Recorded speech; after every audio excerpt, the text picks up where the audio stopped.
friend, Assalamualaikum. Once again, I am back with another new reaction video, and today video is Chandrayaan 3 sent first signal on Earth after landing. Oh my God!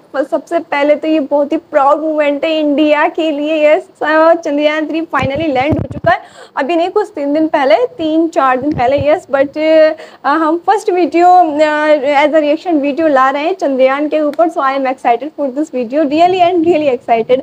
Okay, so before starting the video, do subscribe my channel, press the bell icon, hit the like and drop a lovely comment in this channel. Welcome from India. So I am really excited. Let's start without any further delay.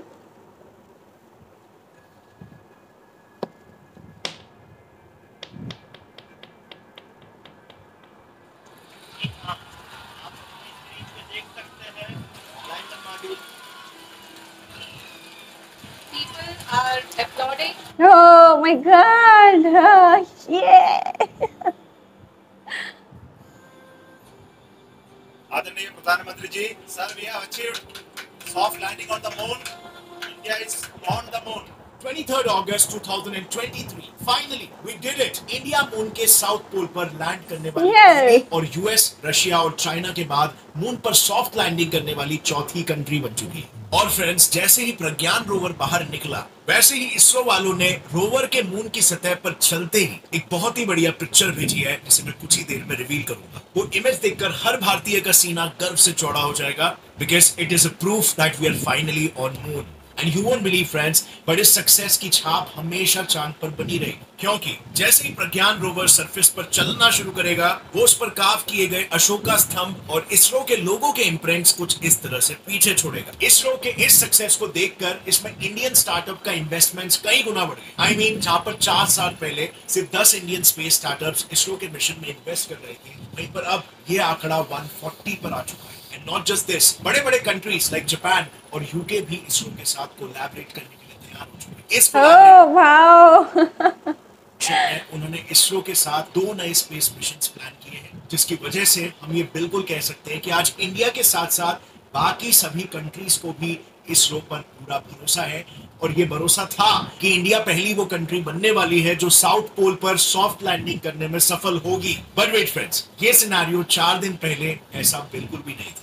You know what? 4 दिन पहले तक Russia का Luna 25 mission India के चंद्रयान 3 को कांटे की टक्कर दे रहा था। दरअसल 11 अगस्त 2023 को रशिया ने अपने लूनर मिशन लूना 25 को लॉन्च किया था, जिसे अनलाइक चंद्रयान 3 बिना पृथ्वी के अराउंड 5 बार ऑर्बिट किए डायरेक्टली लॉन्चिंग से सीधा मून के ऑर्बिट में दाखिल करवाया गया। और रशियन साइंटिस्टों के कैलकुलेशंस के अनुसार लूना 25 चंद्रयान 3 के 2 दिन पहले मून के साउथ पोल पर लैंड करने वाला था। बट अनफॉर्चुनेटली 19 अगस्त को अपनी आखिरी डीबूस्टिंग फेज के दौरान लूना 25 पर हद से ज्यादा थ्रस्ट लगाने की वजह से वो एक्सपेक्टेड ट्रैजेक्टरी से डिविएट हो गया और सीधा मून से टकराकर क्रैश हो गया। और इसी के साथ उनका ये मिशन वहीं पर खत्म। लेकिन इसरो के साथ साथ नासा के साइंटिस्ट को यह पक्का भरोसा था कि ऐसा हादसा चंद्रयान 3 के साथ होने के चांसेस काफी कम है। और ऐसा इसीलिए क्योंकि उन सभी को यह पता था कि रशिया की तरह हड़बड़ाहट में स्पेस में अपनी पावर दिखाने के लिए इंडिया ने ये मिशन को लॉन्च नहीं किया, बल्कि चंद्रयान 2 के फेलियर के पीछे जिन जिन वजहों का हाथ था, उन सबको समझकर सॉल्व करके चंद्रयान 3 को लॉन्च किया गया है काम and composed manner. Simply speaking, ISRO ने इस बार फुल प्रूफ प्लानिंग की थी, जिससे कि सक्सेस के चांसेस इस मिशन में बिल्कुल हाई। जब भी इसरो ऐसे स्पेस मिशंस करता है या इंडिया टेक्नोलॉजी में आगे बढ़ता है, तो हम सभी भारतीयों का गर्व से सीना चौड़ा हो जाता है। लेकिन आज के तारीख में भी बहुत ही कम भारतीयों में असल में एक वैज्ञानिक दृष्टिकोण है। विज्ञान एक ऐसा माइंडसेट है जो किसी भी भारतीय की और पूरे भारत की तकदीर बदल के रख सकता है। लेकिन कितने कम लोग हैं जो इसमें असल में रुचि रखते हैं, इस दृष्टिकोण को अपना के अपने लाइफ के प्रॉब्लम सोल्यूशन में मदद लेते हैं। Well, very less, because Bharat में इन जनरल साइंटिफिक टेम्परामेंट नहीं है, और इसी चीज को हम मिलकर बदलना चाहते हैं फ्रेंड्स। और इसीलिए हम सब साइंस लवर्स मिलकर एक मिशन पूरा करने के लिए निकल पड़े हैं, मिशन साइंटिफिक भारत। इस मिशन के बारे में डिटेल में मैं आपको वीडियो के एंड में बताऊंगा, but for now let's continue with the video. Full proof planning का सबसे इंपॉर्टेंट स्टेप था टेस्टिंग, जहां मिशन के सभी इंस्ट्रूमेंट्स को उनके वर्किंग कंडीशंस के हिसाब से अलग अलग लेवल्स पर टेस्ट किया गया था। और इसमें सबसे पहले इसरो के साइंटिस्टों ने विक्रम लैंडर में फिट किए गए सभी सेंसर्स और नेविगेशन सिस्टम सेपरेटली टेस्ट किए थे, जिसे कोल्ड टेस्टिंग भी कहते हैं। इस टेस्ट का मेजर मोटिव था उनकी टेम्परेचर कैपेसिटी को चेक करना, यानी कि कोल्ड टेम्परेचर्स में वो ठीक से काम कर रहे हैं कि नहीं। क्योंकि जैसे कि हम जानते हैं चांद की सतह पर कोई भी एटमॉस्फेयर ना होने की वजह से, साथ में उसके साउथ पोल पर सूरज की किरणें ना पड़ने की वजह से वहां का एवरेज तापमान -13 डिग्री सेल्सियस, और इसीलिए इतना कोल्ड टेम्परेचर होने पर सेंसर्स की हाईएस्ट वर्किंग एफिशिएंसी इंश्योर करने के लिए उन्होंने इससे भी 5 डिग्री कम यानी कि -18 डिग्री सेल्सियस पर उन्हें टेस्ट किया। इन सभी सेंसर्स में सबसे इंपॉर्टेंट सेंसर्स थे एलपीडीसी, एलडीवी और एलएचडीएसी, क्योंकि ये सभी सेंसर्स लैंडर की पोजीशन, वेलोसिटी और उसके रास्ते में आने वाले ऑब्स्टेकल्स को डिटेक्ट करने का काम करते हैं। अब नॉर्मली इन लेजर सेंसर्स को एक थर्मल वैक्यूम चेंबर में टेस्ट किया जाता है, जहां पर लिक्विड नाइट्रोजन और लिक्विड हीलियम की मदद से स्पेस के ठंडे तापमान को रेप्लिकेट करने की कोशिश की जाती है। बट एज यू सी, ये काफी हैवी बजट प्रोसेस है। सो इसरो ने चंद्रयान 3 के केस में इसे बजट फ्रेंडली बनाने के लिए हेलीकॉप्टर्स की मदद ली। यू वोंट बिलीव, बट उन्होंने सभी सेंसर्स को हेलीकॉप्टर में लोड किया और हाई ऑल्टीट्यूड्स पर लेकर गए, जहां तापमान नेचुरली ही -18 डिग्री सेल्सियस होता है। वहां से सेंसर्स की सिग्नल भेजने और रिसीव करने की कैपेसिटी और लेटेंसी, यानी कि सिग्नल्स कितना लेट ट्रैवल करते हैं, इन सभी पैरामीटर्स को अच्छे से चेक किया। इसके बाद उन्होंने लैंडर को पावर देने वाले थ्रस्टर्स को टेस्ट किया, क्योंकि सॉफ्ट लैंडिंग के लिए लैंडर की स्पीड 6000 किलोमीटर पर आवर से 0 तक लानी पड़ती है, और वो काम सिर्फ और सिर्फ थ्रस्टर्स ही करते हैं। सो बेसिकली विक्रम लैंडर में 2 टाइप्स के थ्रस्टर्स यूज किए गए। पहला लैम, जो लैंडर को कंटिन्यूअस थ्रस्ट प्रोवाइड करता है। इसके लिए इसमें 2 लिक्विड फ्यूल्स है, हाइड्रोजन और नाइट्रोजन टेट्रोक्साइड, जो मिक्स होकर एनर्जी प्रोड्यूस करते हैं एंड थ्रस्ट प्रोवाइड करेंगे। दूसरे टाइप के थ्रस्टर्स हैं जिन्हें कहते हैं रिएक्टिव कंट्रोल थ्रस्टर्स यानी आरसीटी, जो लैंडर की रोटेशनल वेलोसिटी और डायरेक्शन चेंज करने का काम करते हैं। तो देखो बेसिकली ना, ये आरसीटीज लैंडर के स्टीयरिंग व्हील्स के जैसे काम करते हैं। इन 4 थ्रस्टर्स को इंटरवल पर इग्नाइट किया जाता है, जिससे लैंडर की पोजीशंस कंट्रोल करके उसे ऑर्बिट में रखना आसान हो जाता है। सपोज फॉर एग्जांपल, अगर लैंडर को लेफ्ट साइड में मोड़ना है तो राइट साइड के थ्रस्टर को इग्नाइट किया जाएगा, जिससे लैंडर लेफ्ट की ओर झुकेगा, and so on and so forth. So उन्होंने इन दोनों भी थ्रस्टर्स के मैकेनिज्म की जांच पड़ताल की, ताकि सॉफ्ट लैंडिंग के चांसेस एकदम बढ़ जाए। पर इन थ्रस्टर्स के साथ साथ सॉफ्ट लैंडिंग एक और पार्ट पर निर्भर करती है, जिसमें अगर जरा सी भी गड़बड़ हुई तो आखिरी पल में पूरा का पूरा लैंडर चकनाचूर हो सकता है, और वो है लैंडर के लेग्स। और इसके लिए इसरो के साइंटिस्टों ने मून के सरफेस को रेप्लिकेट करके एक टेस्ट बेड बनाया था, और उस पर लैंडर के लेग्स पर काफी सारे स्ट्रेस टेस्ट परफॉर्म किए। और इन्हीं सब टेस्टिंग के सक्सेसफुल रिजल्ट्स को देखते हुए इसरो के साइंटिस्टों को पूरा विश्वास था कि चंद्रयान 3 100% सक्सेसफुल होगा, और वही हुआ भी। उनकी फुल प्रूफ प्लानिंग सक्सेसफुल रही। उनके प्लान के अकॉर्डिंग जैसे ही लैंडर मून के ऑर्बिट में सरफेस से 745 किलोमीटर ऊपर आया, उसने सबसे पहले मून के सरफेस को स्कैन किया और एक परफेक्ट लैंडिंग स्पॉट को डिसाइड किया। जैसे ही एक लैंडिंग स्पॉट डिसाइड हुआ, लैंडर ने 1.6 किलोमीटर पर सेकंड की स्पीड से सरफेस से 30 किलोमीटर तक डिसेंड किया। यहाँ पर उसके सभी इंजन्स इग्नाइट हुए और लैंडर धीरे धीरे करके मून की सरफेस के करीब ट्रैवल करने लगा। इसी दौरान लैंडर के आरसीटी थ्रस्टर्स ने लैंडर को लैंडिंग स्पॉट पर लैंड करने के लिए सही डायरेक्शन में अलाइन किया। मून सरफेस से 7.5 किलोमीटर की दूरी पर फिर एक बार लैंडर पर लगे कैमरास और सेंसर्स ने ये इंश्योर किया कि everything is ready for the big moment. और फिर जैसे ही उन्हें सब कुछ सही होने का सिग्नल मिला, लैंडर ने फिर से एक बार मून के सरफेस की ओर अपनी जर्नी फुल कॉन्फिडेंस के साथ शुरू कर दी। और फिर जैसे ही वो सरफेस से महज 800 से 1300 मीटर दूर था, उसमें लगे कैमरास ने सतह की पिक्चर लेना शुरू किया, सेंसर्स ने डेटा कलेक्ट किया, और ऑन बोर्ड कंप्यूटर्स ने इन डेटा को प्रोसेस करके ये कंफर्म किया कि सेंसर्स परफेक्टली काम कर रहे हैं कि नहीं। कंफर्मेशन मिलते ही लैंडर पर लगे आरसीटी थ्रस्टर्स ने फिर से लैंडर को वर्टिकल डायरेक्शन में अलाइन किया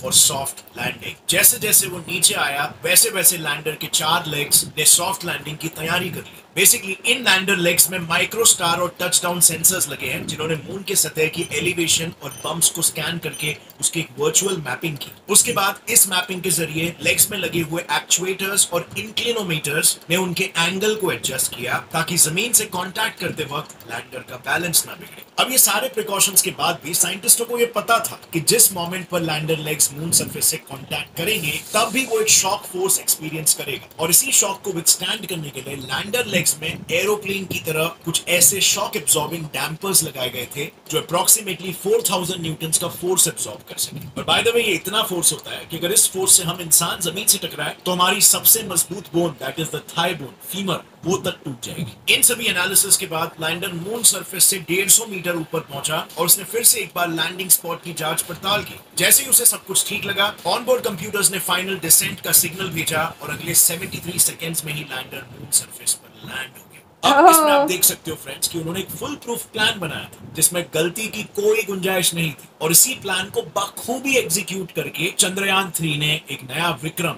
अपने नाम कर लिया। अब लैंडिंग के कुछ 4 घंटे बाद लैंडर से एक रैंप के जरिए प्रज्ञान रोवर डिसेंड हुआ जिसकी पहली इमेज पृथ्वी पर आ भी चुकी है। ये है वो image and it's mind blowing. अब इसके बाद उसने सबसे पहले रिसीव ट्रांसमिट एंटेना की मदद से लैंडर के साथ कम्युनिकेशन एस्टैब्लिश किया सो दैट लैंडर रोवर की इंफॉर्मेशन पृथ्वी तक पहुंचा सके। अब ये एंटेना किसी नॉर्मल टीवी के डिश की तरह ही सिग्नल सेंड और रिसीव कर सकता है, but there is a catch. इस कम्युनिकेशन के लिए उसे हमेशा लैंडर से 500 मीटर के रेडियस में ही रहना होगा और अगर वो ये थ्रू आउट मेंटेन कर लेता है this would be the start of the actual mission जो है मून के सरफेस की केमिकल टेस्टिंग। अब इसमें फ्रेंड्स उसकी मदद दो इंस्ट्रूमेंट्स करने वाले, अल्फा पार्टिकल एक्सरे स्पेक्ट्रोमीटर और लेजर इंड्यूस ब्रेकडाउन स्पेक्ट्रोस्कोपी। इनमें से LIBS मून के सॉइल में पड़े केमिकल कंपोनेंट्स को एक्साइट करेगा। इससे उन केमिकल्स में से अलग अलग waves like alpha waves and X rays निकलेंगे जिन्हें रोवर पर लगे APXS फिर डिटेक्ट करके उन्हें अलग अलग कंपोनेंट्स के स्पेक्ट्रम्स के साथ एनालाइज करेंगे ताकि मून के साउथ पोल पर सॉइल का कंपोजिशन क्या है इसका पता लगाया जा सके। खैर ये तो वक्त ही बताएगा कि चंद्रयान 1 के मून पर पानी ढूंढने के बाद अब चंद्रयान 3 मून पर क्या नया खोज निकालता है। Well whatever be the case, इस सबके पहले ही कई सारे स्पेस सुपर पावर्स इसरो के साथ कोलैबोरेटिव मिशंस प्लान कर रहे हैं इस सक्सेस के बाद, जिसमें से टॉप और लेटेस्ट स्पेस मिशन है Japan aerospace exploration agency JAXA और इसरो का लूनर पोलर एक्सप्लोरेशन लूपेक्स। इसमें लैंडर बेसिकली इसरो की टेक्नोलॉजी से बनाया जाएगा और रोवर और लॉन्च व्हीकल JAXA का। इसके साथ ही IIST बैंगलोर और कैम्ब्रिज यूनिवर्सिटी मिलकर इसरो की मदद से एक्सो वर्ल्ड्स नाम के एक प्रोजेक्ट को लॉन्च करने वाले हैं जिसमें एक्सो प्लैनेट्स के एटमॉस्फेयर को स्टडी किया जाए।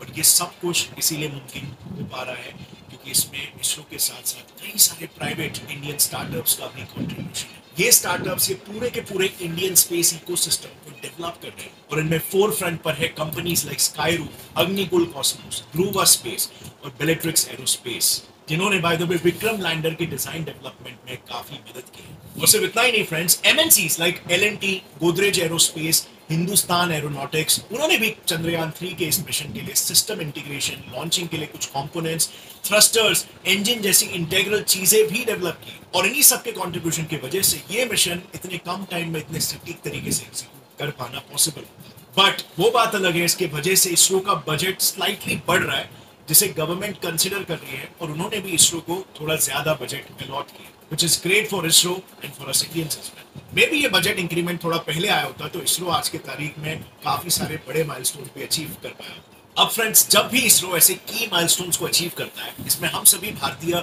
गर्व फील करते हैं और क्यों ना करें क्योंकि वैज्ञानिक और टेक्नोलॉजी किसी भी देश का बैकबोन होते हैं। लेकिन अनफॉर्चुनेटली आज हमारे देश में लोग साइंस को सिर्फ एज अ सब्जेक्ट देखते हैं जबकि विज्ञान कोई सब्जेक्ट नहीं बल्कि एक माइंडसेट है, एक ऐसा माइंडसेट जो इंसान को और इंसानी सभ्यता को तरक्की के मार्ग पर लेकर जाता है।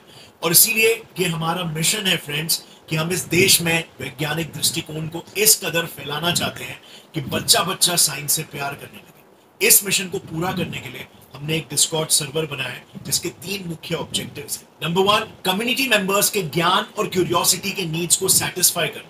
नंबर 2, साइंटिफिक सोल्यूशन से प्रैक्टिकली उनकी लाइफ और करियर के प्रॉब्लम्स को सॉल्व करने में मदद करना। नंबर 3, देश भर में विज्ञान और वैज्ञानिक दृष्टिकोण का प्रचार करना ताकि पूरा देश तरक्की के मार्ग पर आगे बढ़ सके। इस मिशन को सपोर्ट करने के लिए ऑलरेडी 2600 प्लस वॉरियर्स कम्युनिटी को ज्वाइन कर चुके हैं और इसके एग्जीक्यूशन के लिए ऑलरेडी हमने एक डिटेल स्ट्रैटेजी बना दी है जो कि जैसे ही आप सर्वर ज्वाइन करोगे आपको पता चल जाएगा। इनफैक्ट उस स्ट्रैटेजी पर काम भी शुरू हो गया। साथ ही में आप हमारा विजन वीडियो भी देख सकते हो कि हम कैसा भारत क्रिएट करना चाहते हैं जो वीडियो सिर्फ कम्युनिटी मेंबर्स ही देख सकते हैं। सो अगर आप भी फ्रेंड्स इस मिशन में अपने दिल से और कन्वीनियंस के हिसाब से इस पे कंट्रीब्यूट करना चाहते हैं तो कम्युनिटी का लिंक मैंने डिस्क्रिप्शन में दे दिया है। हमें साथ मिलकर इसे पूरा करना होगा। I meet you face to face soon. Till then take care. जय विज्ञान, जय Hind. Oh my god, finally हम लोगों ने चंद्रयान 3 का देख लिया एंड हम इतने ज़्यादा एक्साइटेड थे, इतना ज़्यादा लाइक लॉस्ट हो गए थे ना वीडियो में कि हम बिल्कुल भूल गए थे, लाइक कुछ नो कमेंट्री। एक्चुअली मेरा मन नहीं हुआ, मैं चाह रही थी कम्प्लीटली मैं वीडियो को पूरा फोकस के साथ देखूं। सो बहुत अच्छा लगा देख कर, मुझे बहुत प्राउड सा फील हो रहा है ना, like oh my god come we are Indian या बहुत अच्छा वीडियो था एंड आई होप आपको भी अच्छा लगा होगा। सब्सक्राइब कीजिएगा, इंशाल्लाह मिलता है नेक्स्ट वीडियो में। तब तक के लिए bye bye, take care and thanks for watching.